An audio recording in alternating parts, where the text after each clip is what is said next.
Kembali lagi ke channel Chandra Dinata Official. Sebelumnya jangan lupa subscribe, like, share. Mang Ai Pantun Maestro Pantun Jawa Barat. Hidup bersama putra-putranya membangun keluarga kecil. Kesenian Sunda. Masyarakat sekitar mengenalnya sebagai seniman pemain trompet Subang dan sebagai juru pantun. Sebagai juru pantun yang malang melintang dari panggung satu ke panggung. Sebelum menekuni pantun buhun, Mang Ai kecil sebagai seorang anak yang sangat suka memainkan trompet, umumnya anak-anak pengembala di sekitarnya. Darah seninya mengalir dari neneknya, di mana ibunya sebagai seorang penari tayub. Di masa kecil itu pula Mang Ai mengenal pantun. Dahulu ia sering mendengarkan tutur bahasa juru pantun Bapak Sukaman sekitar tahun 1980. Mulai saat itu jatuh hati tergerak ingin menguasai kesenian pantun. Setelah tumbuh besar, Mang Ai menjadi pemain trompet sisingaan sampai tahun 1986. Ia pergi ke Bandung, tepatnya ke Ujung Berung, untuk melatih sisingaan. Selama 5 tahun di Bandung mengenal Kokar, sekarang SMK 10 Bandung, dan Asti atau Isbi terbesit dalam hatinya ingin belajar di sana. Namun apa daya, oleh karena situasi ekonomi yang serba kurang menguntungkan, ia harus merelakan keinginannya tersebut hanya sebagai angan-angan. Namun demikian, buah dari keteguhan hati disertai doa agar di kemudian hari bisa tampil di lembaga pendidikan seni tersebut. Membawanya kenal dan membaur dengan mahasiswa-mahasiswa Asti. Pada tahun 1905 Mang Ai berkenalan dengan Endul Lia, kemudian diajak main trompet dalam garapan Rampak Kendang. Sampai beberapa tahun lamanya hingga ia dijuluki Ai Tarompet.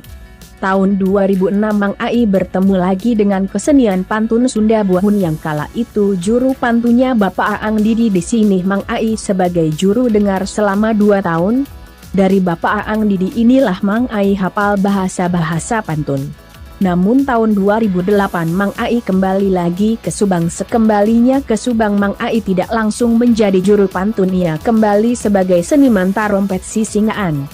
Dikala sisingaan di Subang terjadi dominasi transformasi adanya musik-musik dangdut ke dalam pertunjukannya dan mulai menggeser asli sisingaan, maka hal ini secara tidak langsung mengurangi aktivitas seni Mang Ai dalam sisingaan.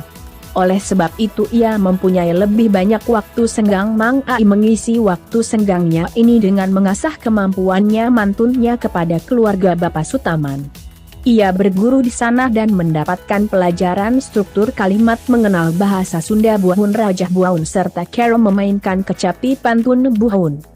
Masih di tahun yang sama dengan berbekal pengalaman yang hanya sedikit, Mang Ai merentangkan sayap sebagai juru atau dalang pantun dengan dibantu oleh Gigi Priyajah dan Iman Jimbot. Seiring berjalannya waktu, Mang Ai mendapatkan tempat sebagai juru pantun. Dengan keterampilannya yang semakin profesional, ia pernah tampil dalam suatu acara penerbitan sebuah buku Universitas Pendidikan Indonesia, sebuah universitas besar pencetak guru-guru yang berada di wilayah Bandung Utara. Kini Mang Ai semakin dikenal dan sangat begitu mudah diterima di kalangan kawula muda maupun tua melalui inovasi pantun rajah ciptaan Mang Ai sendiri yang tanpa meninggalkan pakemnya. Hal ini membawanya untuk pentas penting di Subang maupun di kota-kota lainnya, termasuk di perguruan tinggi ternama UP4 ISBI, bahkan di luar negeri seperti Singapura dan Australia. Atas prestasinya Mang Ai mendapatkan penghargaan Gubernur Jawa Barat di bidang seni Sunda sebagai juru atau dalang pantun. Sebagai juru pantun, Mang Ai berpesan kepada kaula muda agar sok rawat ruat rumah tentong sampai budaya urang dicul keun ari budaya dengeun dimulai. Itulah kisah Mang Ai Pantun atau Maestro Pantun Jawa Barat, dan jangan lupa subscribe channel Chandra Dinata Official.